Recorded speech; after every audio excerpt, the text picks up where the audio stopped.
So it's finally here, boys. We are finally here. After 3 years of waiting, we finally got Batman v Superman. Well, I have. So I saw early screening for the people that got to see the early screening for the IMAX for last year to go see a 50 seconds to a trailer tease of Zack Snyder talking about it. We got tickets to see it early. Now, I do want to clarify right before we get this. I know there are going to be people in the comment section because I am actually going to leave this comments down below. So if you guys want to leave your thoughts, you can, but be aware for spoilers because people will do that for you. If I see a spoiler, I would try my best to delete them, but more likely they're just going to keep on spamming them. I'll just block them, but be aware of that, okay? But I want to clarify that, yes, I am a huge DC fan, right? I'm a huge DC fan.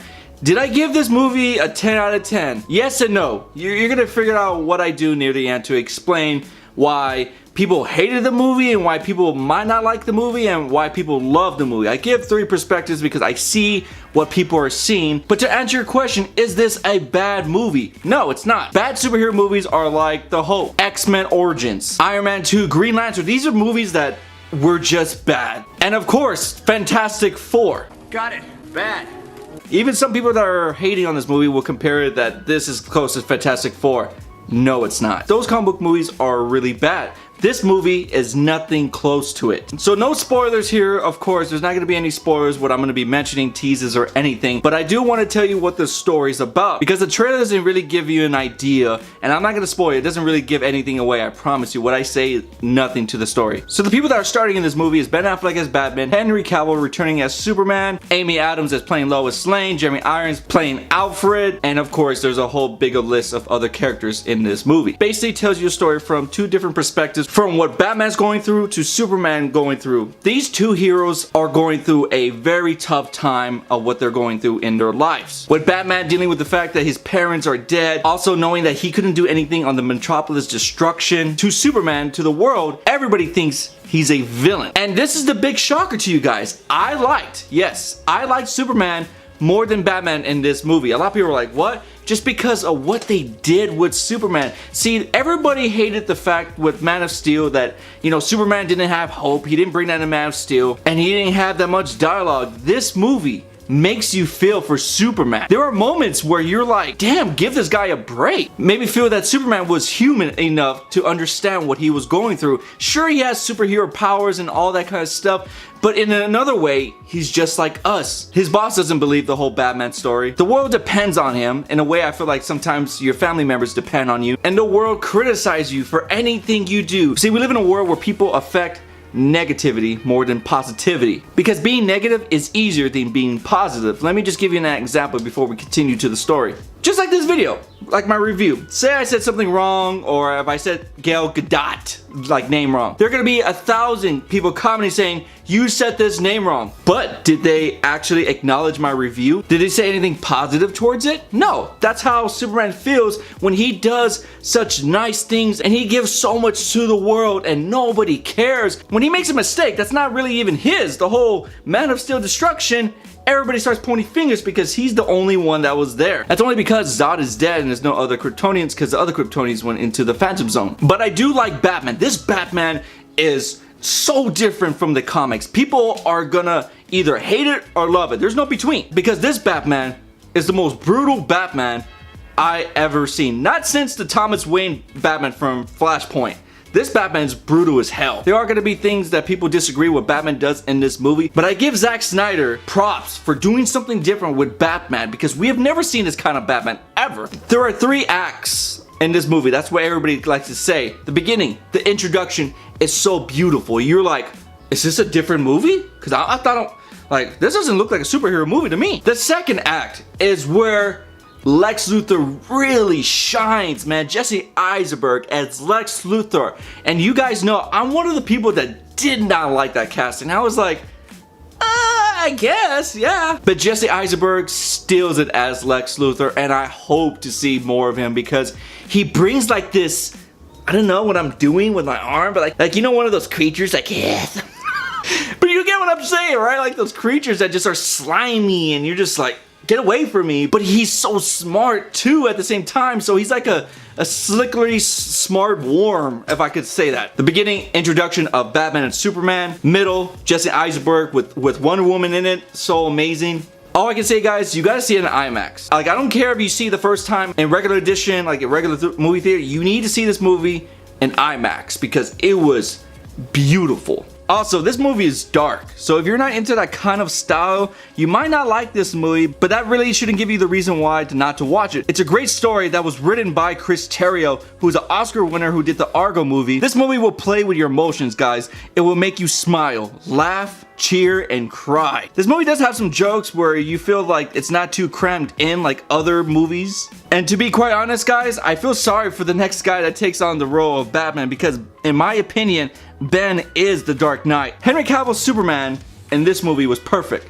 Like I said, like in Man of Steel, my biggest gripe for him, he didn't get enough dialogues and he didn't seem too Superman in a way, but I get why people didn't like him. But in this movie, I guarantee you, you will feel for this Superman. And not that kind of way, okay? Don't give me that look, don't give me that kappa. Let's talk about their different personas other than Batman and Superman.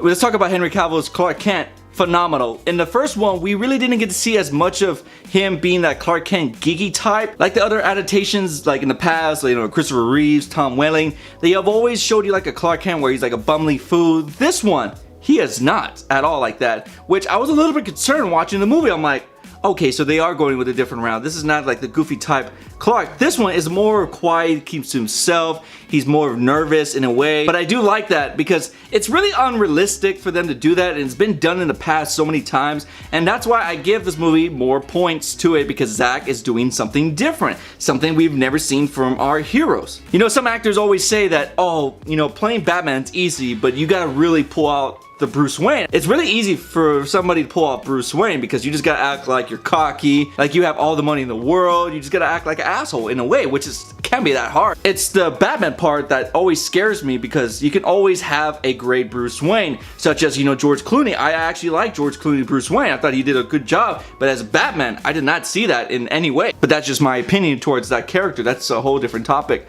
But I thought Ben Affleck's Bruce Wayne was good. It was not bad. It was great. He had like this swagger to him. He was more kind of like, oh yeah, do I own this? Yeah, I own that too. He's very intelligent. He has a smirky attitude, especially with like him and Wonder Woman, which I'll get to, have like this conversation. God damn, that's a couple I would love to see. I'm just saying that, okay? Ben Affleck and Gal Gadot somehow end up together. I know she's married, but Gal, that's a man you want to be with. Okay, this got a little bit weird. Well, let's talk about Gal Gadot. Gal Gadot's performance was amazing. Now, a lot of people have griped about like, oh, she only had like 13, 14, 12 lines. You do know she's just a guest appearance, right? Like the main two is supposed to be about Superman and Batman, who have the most dialogue, which makes sense because it's Batman v Superman, not with Wonder Woman. But when Wonder Woman shows up, it's phenomenal. Imagine if she did get more dialogue. That's why I'm really excited for her movie, because when she shows up, man, it's so cool. Especially when she shows up at one point of the movie, you're just like, yes, like this is fucking awesome. And yes, there's been other interpretations of women like superheroes appear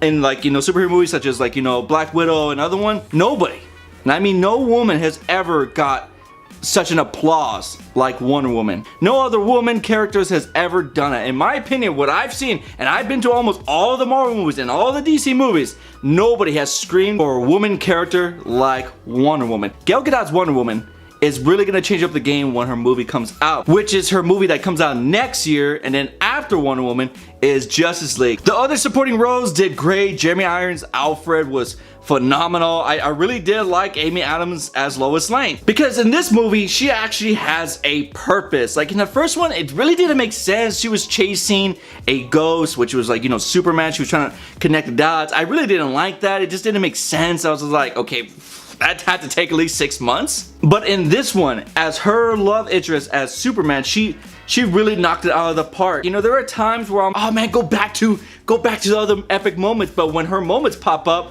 you're like, oh, okay, I get why they switch it over, because this plays to that part. Okay, that makes sense. And Amy Adams is definitely sexy in this movie. I know that doesn't mean anything to anybody, but because I thought she was sexy in this movie. Amy Adams, you've been working out. I appreciate that. Now, the villains of this movie is, of course, Jesse Eisenberg as Lex Luthor and Doomsday. Lex Luthor really sets up the tone of this movie. He's a really good bad guy. He is funny at times, and then there's just times, wow, Did Lex Luthor really just do that? Like I said before, I can't wait to see Jesse Eisenberg and the next standalone Superman movie whenever they announce that, because I want to see more of him and Superman. They really didn't have enough time with each other, which is okay, because you know this is really not a Superman movie. It's more of like a Justice League prequel, which I will talk about the cameos, but not spoiler like. But Jesse Eisenberg, I want to see more of him. Doomsday, oh my god, he looks like shit. Trust me guys, when you see the movie, all that is put aside and you really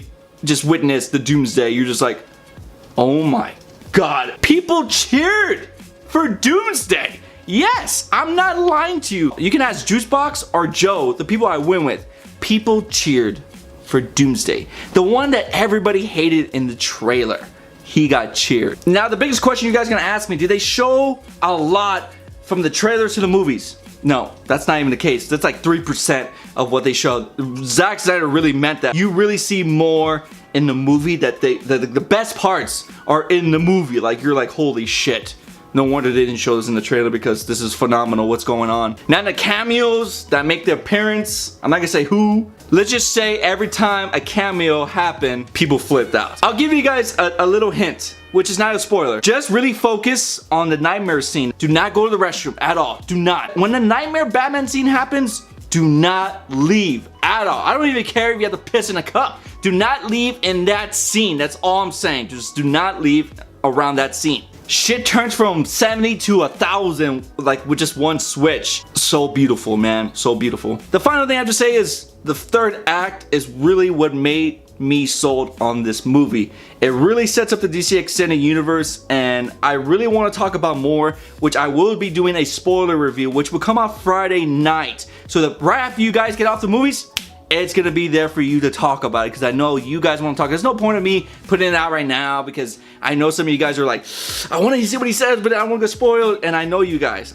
We've been waiting for this movie for so long, 3 years in the making, and I've been safe from spoilers. You fuckboys that have been trying to spoil for me, it didn't work.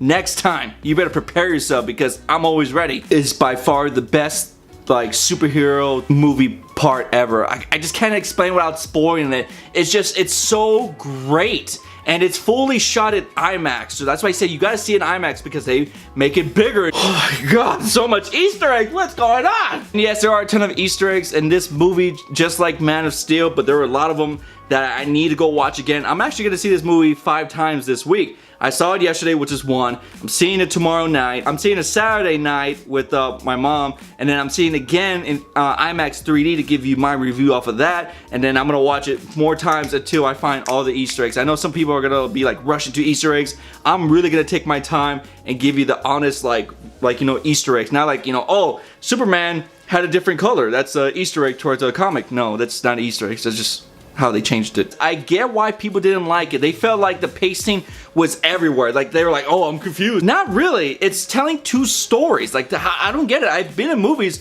where they tell different stories. Pulp Fiction, how many stories did that have in? And that's one of the greatest movies of all time. Pulp Fiction has multiple stories, just like Batman v Superman. You get Batman, you get Superman, you get Wonder Woman, you get Amy Adams, you get Lex Luthor, you get Doomsday, you get all these stories. And I get why they think it's outplacing everything, but it's not. Like, you just gotta remember that it's different stories. As a comic book fan, myself, I give it a 9.5. I give it a 9.5 because it's everything I wanted. That's everything that I was dreaming for a DC movie. It sets up the DC Extended Universe, and I'm really happy to see what happens in Suicide Squad, because Suicide Squad takes place after Batman v Superman, so that's gonna be interesting. Holy shit, how they're gonna explain all this shit that happened. As a non-comic book fan, I can see why people don't like it. It's not your, you know, excitement Marvel film like Guardians of the Galaxy, Avengers. Think of like if Nolan directed a Watchmen movie. It was kind of like that in a way, and that's why people don't like it, because it's not colorful.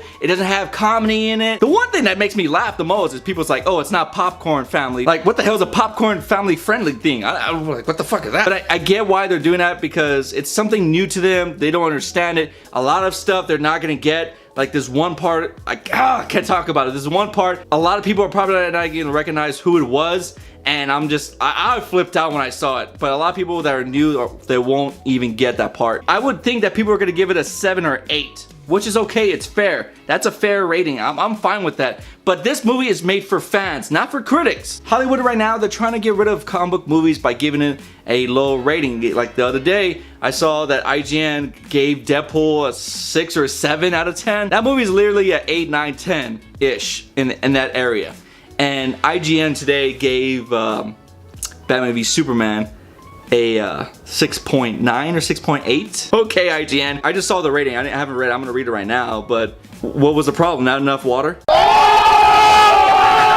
But yes, guys, it's a movie that you need to see regardless you hate superhero movies or you love them. This is a movie you have to experience it yourself, and make sure you experience it in IMAX. IMAX is not paying me to say shit. I've just seen difference between a standard movie to an IMAX, and if you want to get the full effect of the sharpness, it looks like you're there. Like, it just looks so amazing when you see an IMAX. The soundtrack of this movie is amazing. I know one of my buddies, John Flickster, who you guys know, who does another YouTube channel, he really didn't like the soundtrack, and I was like, huh, okay. And I can agree with him. Some parts, I felt like they were just using the same things from Man of Steel to this one. It was just like resamples, just mixed up with other stuff.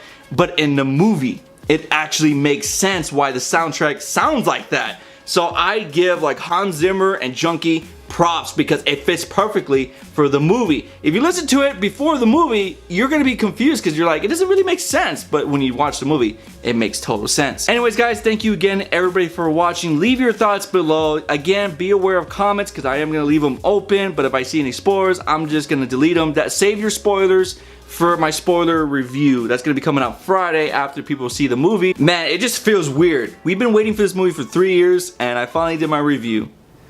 So crazy, man. So crazy. You're not brave. Men are brave. Make sure to check out my other video right here where I'm doing a giveaway for the Nightmare Batman Funko Pop, so make sure you check that out to know more information about that. My name is JaeRoar, and I am the best at what I do, and that's giving you that 1-2 punch. Never forget, I am the fastest man alive. You're a monster.